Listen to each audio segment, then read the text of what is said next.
नमस्कार, आप देख रहे हैं इंडिया 24 न्यूज लाइव की बड़ी पोस्ट होल्डर, हमारे माजी नगर सेवक, हमारे थाना जिला के माइनॉरिटी अध्यक्ष मुफ्ती असरफ साहब और नूर चौधरी, शानू भाई और बहुत सारे हमारे ब्लॉक प्रेसिडेंट, जावेद मेडिकल, बहुत सारे लोग, सबका नाम लूँगा तो कोई छूट जाएगा तो मुझे नाराज़ हो जाएगा। पार्टी का परिवार आज आकर के सब लोगों ने बाबा साहब का जो पुतला है अम्बेडकर साहब का, यहाँ पे आज आकर के हम लोगों ने एक प्रोटेस्ट किया, एक एहतजाज किया। उसके बाद जाकर के यहाँ के जो मुमरा पुलिस स्टेशन के इंचार्ज हैं मिस्टर अनिल शिंदे साहब और यहाँ के जो एसीपी हैं हमारे, उनसे हम लोगों ने मेमोरेंडम दिया। हमारी मांग ये है कि जिस तरीके से गोपी चांद पडळकर ने हमारे नेता डॉक्टर जितेंद्र वाड साहब को जो अपशब्द की भाषा यूज़ किया है, उन्हें माफ़ी मांगनी होगी। मैं आपके माध्यम से कहना चाहता हूँ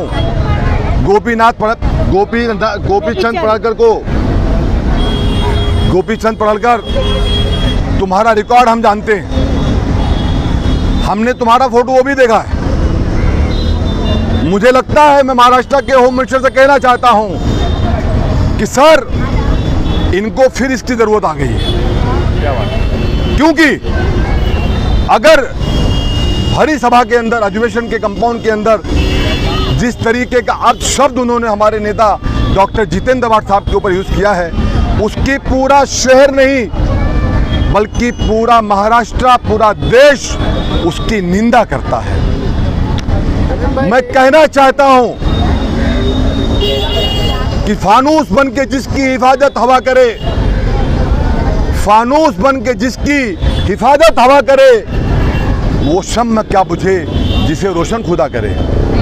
तुम जितेंद्र वाड को जितना दबाओगे वो उतना ही आगे दौड़ेगा, जितेंद्र वाड को जितना रोकोगे वो उतना ही तेज चलेगा, क्योंकि उसके दिल में, उसकी सोच में, उसकी जो विचारधारा है, उसके अंदर सिर्फ उनको एक ही बात समझ में आता है कि दलित समाज, पिछड़े लोगों को न्याय दिलाना। जितेंद्र वाड ने हमेशा न्याय दिलाने का काम किया है। इसीलिए हम जैसे कार्यकर्ता, लोग कहते हैं सत्ता बत्ता, लेकिन हम जैसे कार्यकर्ता पूरी ईमानदारी के साथ, पूरी लॉयल्टी के साथ डॉक्टर जितेंद्र वाड साहब के दाएं बाएं खड़े हुए हैं, मजबूती के साथ में। आज हमने कहा है एसीपी साहब को कि अगर एसीपी साहब इस पे एफआईआर दर्ज नहीं हुआ, इसने माफी नहीं मांगी, तो आपके माध्यम से शमीम खान कहना चाहता है, मुमरा शहर, कलवा शहर के हर नाके पे गोपीचंद पडळकर का पुतला जलेगा। फिर इसकी जिम्मेदार कौन होगा? कानून व्यवस्था होगा। इसके लिए मैं कहना चाहता हूं, बहुत रिस्पेक्ट के साथ कहना चाहता हूं एसीपी साहब को, और कहा भी है हमने कि साहब, इनके खिलाफ मुकदमा दर्ज होना चाहिए। कौन सी धारा लगनी चाहिए हमने वो भी लिख करके दिया हमारे लेटर में।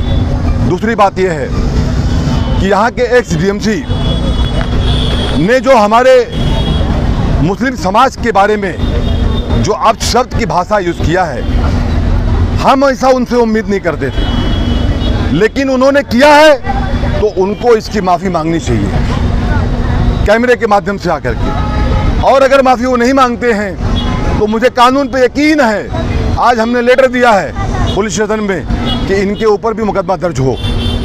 शानू पठान ने और हमने मिलकर के लेटर दिया, हमारे डेलीगेशन ने।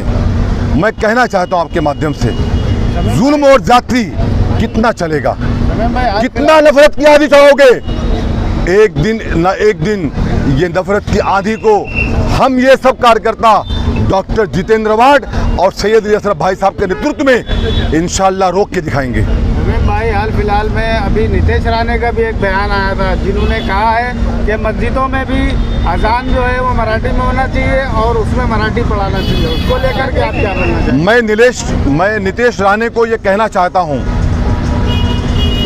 कि जब तुम उत्तर प्रदेश में आओ, कभी उधरों लैंड करो लखनऊ एयरपोर्ट पर, तो जरा बाहर आके मराठी बोलना ना। क्या बात है भाई, क्या बात है? तो तुमको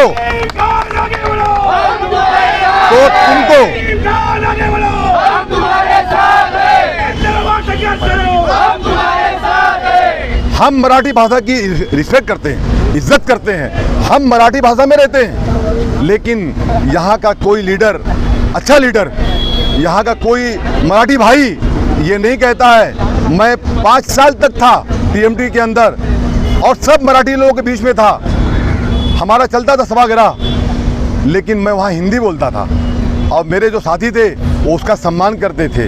लेकिन ये आदमी अपने वोट बैंक के लिए काम करता, मैं सिर्फ इसकी बात करता हूँ। तो नितेश राणे, जरा एक बार लखनऊ में लैंड करना और जरा वहाँ मराठी बोलना, तो तुमको वहाँ के ठेले वाले केले वाले बताएंगे कि हिंदी क्या होती है, हिंदी का सम्मान क्या होता है। दूसरी बात यह है, आपने कहा मस्जिद और मदरसा और स्पीकर की बात आपने किया है, तो मैंने तो बहुत पहले कहा था कि नितेश राणे, तुम बैठ के औरंगाबाद में, तुम बैठ के धुलिया में, तुम क्या बड़ी बड़ी बातें करते हो।